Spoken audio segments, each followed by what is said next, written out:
Avis vascular centre మన దేశంలోనే the best varicose vein hospital. అది మారుతుంది అన్నది నేను మనస్ఫూర్తిగా చెప్తున్నాను ప్రజలకి. వచ్చే ఎలక్షన్స్లో బీజేపీ నుంచి మీరు యాక్టివ్ రాజకీయాల్లోకి కనిపిస్తారని ఎక్స్పెక్ట్ చేయొచ్చు అంటారు? ఆల్రెడీ పని చేస్తున్నాను కదా, నేను యాక్టివ్గానే ఉన్నాను. పార్టీ ఏ ప్రోగ్రామ్ అన్నా నేను వెళ్తున్నాం.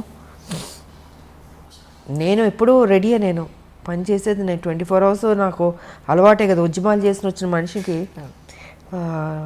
పోలీస్ స్టేషన్లు చూసాం, జైళ్ళు చూసాం, ఖైదీలు చూసాం, సామాన్య ప్రజలు చూసాం, కోర్టు మెట్లు ఎక్కాం, రోడ్ల మీద కూర్చున్నాం, తిండి తిప్పలు లేకుండా పనిచేసిన రోజులు ఉన్నాయి కదా. సో విజయశాంతి పనిచేసే మనిషే. నా జీవితంలో లగ్జరీ లైఫ్ కాదు ఇది, నా లైఫ్, నా ప్రజలే నాకు అన్నది ఎప్పుడో నేను దాంట్లోకి వెళ్ళిపోయాను నేను. సో వాళ్ళు ఏ డ్యూటీ ఇచ్చినా నేను పని చేయడానికి సిద్ధంగా ఉన్నాను, పని చేస్తూనే ఉన్నాం మేము. ఇప్పుడు ఉద్యమాలు చేసినట్టు ప్రతిరోజు ఇప్పుడు పార్టీ ఉద్యమం చేయదు. ఇష్యూ వచ్చినప్పుడు ఇష్యూ మీద ఫైట్ చేస్తాం. అప్పుడు ఉద్యమాలు అంటే ప్రతిరోజు మీకు సమస్యలు ఉంటే సమస్యలు కొట్లాడుతూనే ఉన్నాం. ఇప్పుడు రాష్ట్రం వచ్చిన తర్వాత అంత పని ఉండదమ్మా. ఇష్యూ వచ్చినప్పుడు ఇష్యూ, ఎలక్షన్స్ వచ్చినప్పుడు ఎలక్షన్స్, మీటింగ్ అన్నప్పుడు మీటింగ్, ఇలా డివైడ్ అవుతుంది వర్క్. సో దానికి తగ్గట్టు మేము పని చేస్తున్నాం. మ్యామ్, తర్వాత రౌడీ ఇన్స్పెక్టర్ సినిమా అప్పుడు మీ ఫ్యాన్స్ కర్నూలు జిల్లాకు మీరు వెళ్ళినప్పుడు మూవీ పరంగా అక్కడ ఎంతోమంది తండోపతండాలుగా విజయశాంతి గారిని చూడడానికి వచ్చేసినప్పుడు చాలా ఉద్రిక్త పరిస్థితులు నెలకొన్నాయి అప్పట్లో. బాలకృష్ణ గారు మిమ్మల్ని ఆ సిచ్యువేషన్ నుంచి లోపలికి తీసుకొచ్చి వాళ్ళందరినీ చాలా కంట్రోల్ చేశారని చెప్పని విన్నాను. అంటే అది ట్రైన్లో పాట ఉంది కదా, పాట నంద్యాల అనుకుంటాను. చేస్తుంటే క్రౌడ్ విపరీతంగా వచ్చేసి అసలు ట్రైన్ ఆపేశారు. నాకు ఆ రోజు కొంత ఫీవర్ వచ్చిందంటే డేలో మొత్తం పాట చేస్తూ విపరీతమైన ఎండ, జ్వరం వచ్చి అయిపోయింది, పాట అయిపోయింది. మళ్ళీ హైదరాబాద్ షిఫ్ట్ అవుతుంది ఇక్కడ వేరే సాంగ్కి. సరే చేస్తుంటే పడుకుంటే ఒకటే అరుపులు, జనాలు భయంకరం, అసలు మామూలు కాదు. ట్రైన్ ఆపి విజయశాంతి బయటికి రావాలి, గొడవ చేశారు.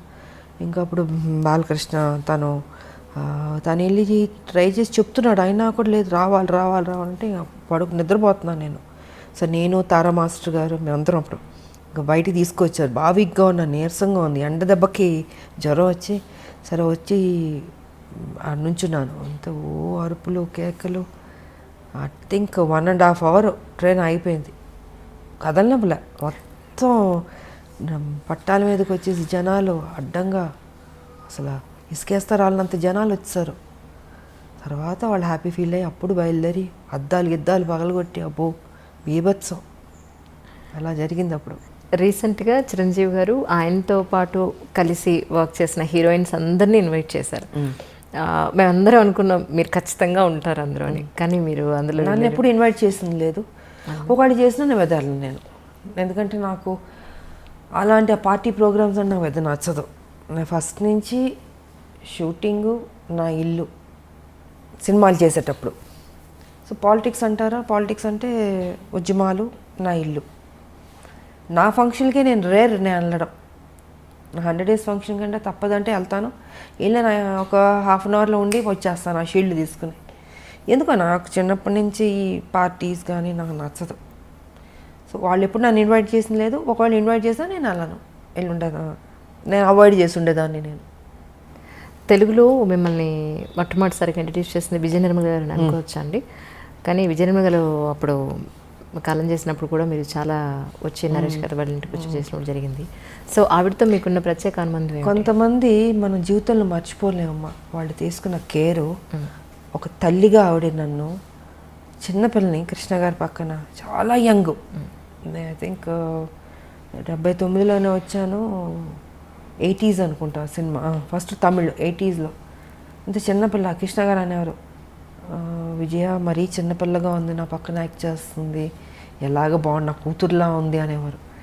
మీరు ఊరుకోండి నేను చూసుకుంటాను, కానీ అంత కేర్ తీసుకున్నాడు నిజంగా. అలాగా నాకు దాని మీద నమ్మకం ఉంది, తను పెద్ద స్టార్ అవుతుందని. ఆవిడ కూడా అంత కేర్ తీసుకుందమ్మా. అందుకే ఆవిడ పోయినప్పుడు కూడా నాకు బాధ వేసింది. కొంతమంది మనం మర్చిపోలేం.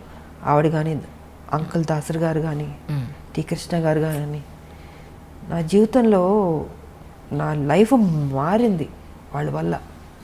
ఎలా మర్చిపోతాం చెప్పండి. సో నా ఫస్ట్ ఫిలిం భారతిరాజా గారు, ఇలాగా కొన్ని మర్చిపోలేం. ఇంక మిగతా డైరెక్టర్స్ అంటారు, ఎస్ అఫ్ కోర్స్ నాకు మంచి సినిమా పాత్రలు ఇచ్చారు. విశ్వనాథ్ గారు, జంధ్యాల్ గారు, మోహన్ గాంధీ గారు, కోడిరామ్ కృష్ణ గారు. సో ఇలాంటి హీరోయిన్ సబ్జెక్ట్స్ చేసిన వాళ్ళు డైరెక్టర్లు, వాళ్ళని కూడా నేను మర్చిపోలేను.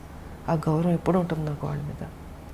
కానీ రాజకీయాల్లోకి వచ్చిన తర్వాత, ఇన్నాళ్ళ రాజకీయ జీవితం చూసిన తర్వాత, ఇక్కడ మీరు నేర్చుకున్న లెసన్ అంటే ఏం చెప్తారు? రాజకీయం అంటే పాలిట్రిక్సే ఉంటుంది. పాలిటిక్సే ఉంటుంది కదమ్మా. ఆ ట్రిక్స్లో మనం వెళ్తూ ఉండాలి, ఎత్తులకు పై ఎత్తులు వేస్తూ ఉండాలి. విజయశాంతి గారితో అవుతుందా అంత రాజకీయ ట్రిక్స్? అలా 25 ఏళ్ళు అయిపోతుంది కదా. అవుతుందా అంటే మరి తెలంగాణ తీసుకురాలేదా, కొట్లాడలేదా? ఏ టైంకి ఏ రకంగా మనం ఇవ్వాలో ఆ దేవుడే నిర్ణయిస్తాడు. జీవితంలో ఒక మంచి దారిని మనం ఎన్నుకున్నాం, ఆ మంచి దారిలోనే నేను వెళ్తున్నాను, ఆ మంచి దారిలోనే నేను సక్సెస్ అయ్యాను. నేను తెలంగాణ అచీవ్ చేయడం అన్నది ఇట్స్ నాట్ అ జోక్. ఒక రాష్ట్రం, నేను ఉద్యమం టేకప్ చేసినట్టు అందరూ నన్ను వెటకారంగా మాట్లాడేవారు. ఈవిడ ఒక మహిళ, ఈవిడ తీసుకొస్తుంది, ఈవిడ కొట్లాడుతుంది, ఈవిడికి అవసరమా, సినిమాలు చేసుకుని హ్యాపీగా ఉండడం ఎందుకు ఈవిడికి, అన్నీ అన్నారు. అన్ని మాటలు పడ్డాను, నేనేం పట్టించుకోలేదు. నేను అనుకుంది సాధించాను.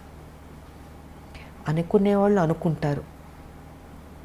ఏ టైంకి మన బుర్ర ఏ రకంగా ఆలోచించాలో ఆ బుర్ర ఆ ఆలోచన దేవుడు డెఫినెట్గా ఇస్తాడు.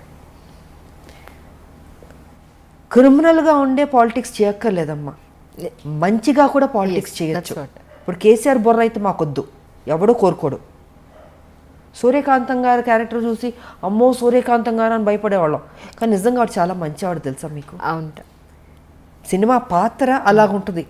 సో ఆవిడ పేరు కూడా పెట్టేవారు కాదంటే చాలామంది పుట్టినవాడికి ఇంకేం భయం అంటే. బట్ ఆవిడ అంత బంగారం అసలు. నేను నాతో పనిచేశారు ఆవిడ, వచ్చా వండర్ఫుల్. ఆవిడ కానీ నిర్మలమ్మ గారు కానీ ఎంత మంచివాళ్ళు వాళ్ళు. సో కొంత మన సినిమా పాత్రలు చూసి భయపడతాం, కానీ కేసీఆర్ ప్రత్యక్షంగా చూసి భయపడుతున్నాం. అంటే అంత భయంకరమైన క్యారెక్టర్ కాబట్టి ఆయనలా వద్దమ్మ, ఇలాంటి పాలిటిక్స్ చేయక్కర్లేదు. చక్కగా పాలిటిక్స్ చేయొచ్చు, మనం అనుకున్నది ఇంకా బెటర్గా చేయొచ్చు, ప్రజలకు ఉపయోగపడేటట్టు చేయొచ్చు. అదే మ్యామ్ నా ఉద్దేశం కూడా అంటే 100% చేయొచ్చు. నేను ఎంతకాలం మరి మంచిగా అనుకునేది చేశాను, ఫ్యూచర్లో కూడా అదే మంచిగా చేస్తాను నేను. తెలంగాణకు సంబంధించి ఇన్ కేస్ కమింగ్ ఫ్యూచర్లో మీరు కూడా వన్ ఆఫ్ ది అధికార పార్టీ బీజేపీ కనుక అధికారానికి వస్తే మీ ఉద్దేశ ప్రకారం తెలంగాణకి ఏమేం చేస్తే బాగుంటుందని మీరు అనుకుంటున్నారు?